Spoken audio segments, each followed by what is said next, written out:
네, 안녕하세요. 투자자 여러분. 시간의 자유와 경제적 자유를 함께 만들어갈 주식하는 천산쟁이 주식공무원입니다. 3일간의 크리스마스 연휴 잘 보내셨나요? 오늘은 2020년 장 폐장을 3일 앞둔 거래일로 대주주 양도세 회피를 위해서는 오늘까지 매도를 해야지 된다는 사실 다시 한번 알려드리고 시작합니다. 사실 매년 연말 코스닥을 중심으로 대주주 양도세를 회피를 하기 위한 물량이 쏟아져 나왔는데 올해는 예년보다 강한 모습을 보이고 있습니다. 오히려 12월 상승을 하고 있는 그런 모습을 보이고 있는데요. 제가 2019년, 18년, 17년 12월 달 그 시장을 조사를 해보니까 올해가 유난히 굉장히 강한 그런 모습을 보이고 있습니다. 대주주 양도세 물량이 나오더라도 새로운 투자자들, 그러니까 시중에 돈이 많잖아요. 새로운 투자자들이 그 물량을 거의 받아내고 있는 모습을 보이고 있고, 기관들도 뭐 윈도우 드레싱 효과라고 얘기를 해야겠죠. 윈도우 드레싱 효과로 보이는 이 기관들의 매수가 들어오고 있습니다. 코스피 같은 경우에는 기관들이 이틀 연속 순매수를 하면서 약 1조 원 가량을 순매수를 했고요.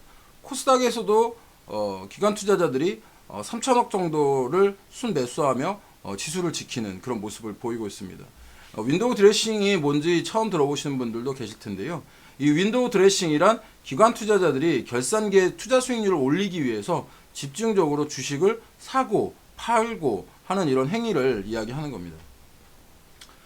이번 주 살펴봐야 할 이슈로는 미국의 조지아 상원 선거 결과가 나오는데 두 석만 민주당이 만약에 가져가 버리게 되면 그야말로 블루웨이브가 만들어지게 됩니다. 이제 블루웨이브는 뭔지 잘 아시죠? 그러니까 상원 하원 대통령 모두 다 민주당으로 이렇게 그 파란색으로 도배되는 그런 것을 블루웨이브라고 하는데요. 사실 블루웨이브는 시장에서 걱정하는 좀 이슈였습니다. 왜냐하면 기존에는 그 트럼프 대통령이 그 지배를 하고 있고 여기에 상원은 공화당, 하원은 민주당 이렇게 어느 정도 밸런스가 맞춰져 있었기 때문에 서로 이렇게 견제를 하는 그런 모습을 사실 보였었는데 이 블루 웨이브가 만들어지게 되면 한 방향으로 이렇게 정책이 결정될 수 있기 때문에 이런 어떤 블루 웨이브를 경계하는 겁니다. 근데 사실 뭐 이런 블루 웨이브도 결과가 나와 봐야 알 수 있는 것이기 때문에 우리는 뭐 결과를 기다려 봐야 할 것 같고요. 만일 블루 웨이브가 실현이 된다고 한다면 기존의 바이든의 정책주인 그린 에너지 관련 섹터는 훨씬 더 탄력을 받을 수 있게 됩니다. 왜 그러냐면 어떤 정책이 결정되면 그것을 이제 팔로우업하는 힘이 의회에서 필요한데 뭐 상하원을 다 민주당이 장악을 하게 된다고 하면 당연히 어떤 그 정책을 드라이브하는 힘이 강해지기 때문인 거죠. 반대로 셰일, 뭐 정유, 기존의 에너지 관련주들은 아무래도 좀 피해가 예상이 되는 바입니다.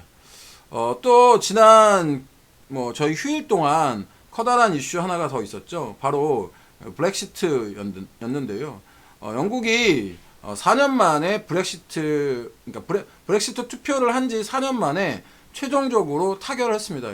사실 시장이 좀 두려워했던 것은 노딜 브렉시트였는데 어느 정도 합의를 하면서 탈퇴를 했기 때문에 시장에 주는 충격은 그리 크지 않습니다.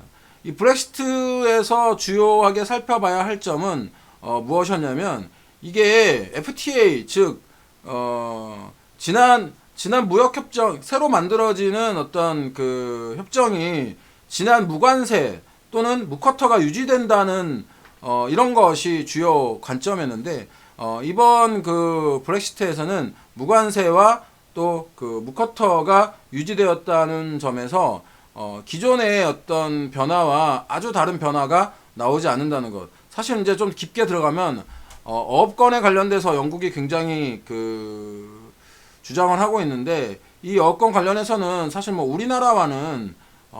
우리나라에 미치는 영향은 크게 없습니다.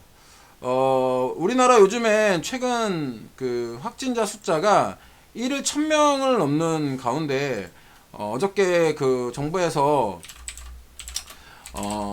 뭐 2.5단계를 유지를 한다. 뭐 3단계로 올린다. 이런 얘기가 나왔었는데 1월 3일까지 일단 그 2.5단계 핀셋 뭐 방역이라고 얘기를 하기는 하고 있죠.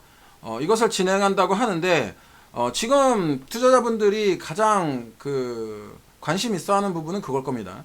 지금 기존에 백신이 개발이 되었는데 이 개발된 백신이 과연 변종 바이러스에도 효과가 있는지에 대해서일 겁니다.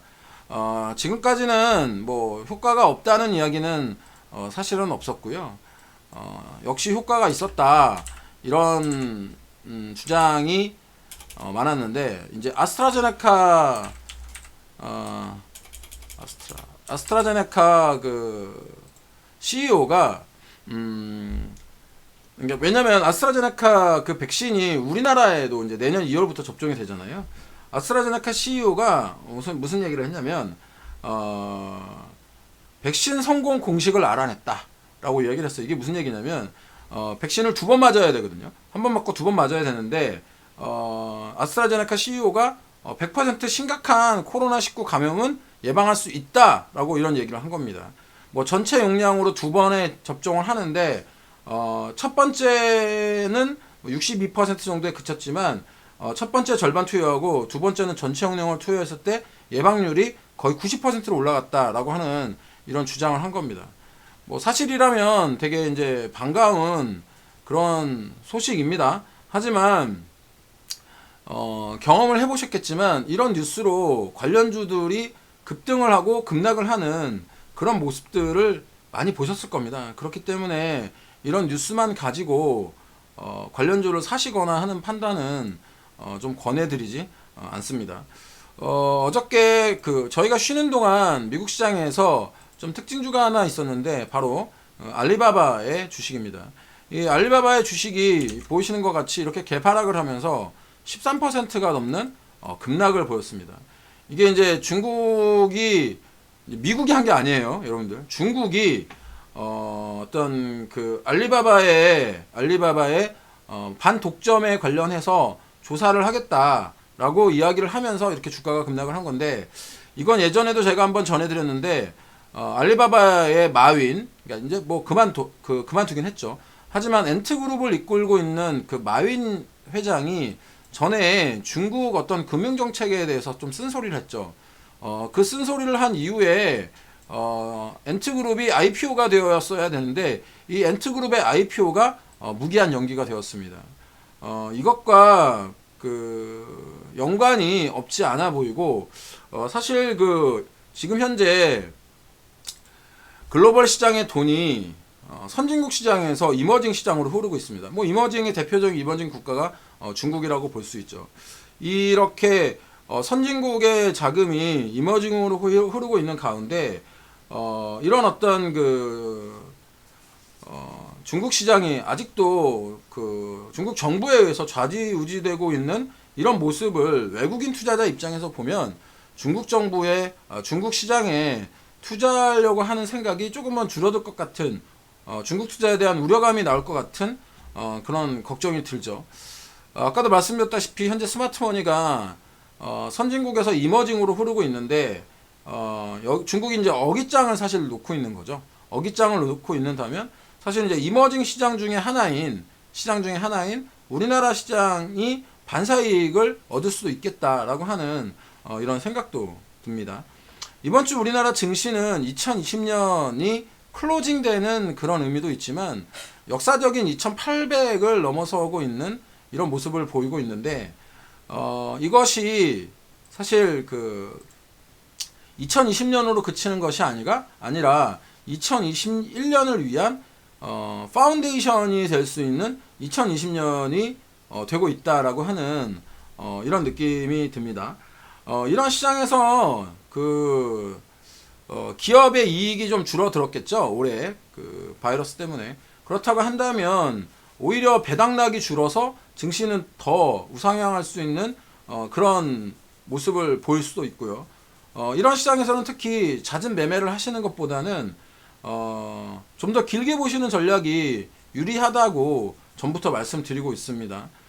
급등한 종목이 하락을 했다고 해서 추격 매수를 하시는 이런 모습을 이런 매매를 하시는 것보다는 아직 오르지 못한 종목들이 있습니다. 그런 종목들이 어떤 키 맞추기를 할 준비가 되어 있으니 시장 전반에 걸쳐서 저평가되어 있는 종목을 매수하시기를 권해드립니다.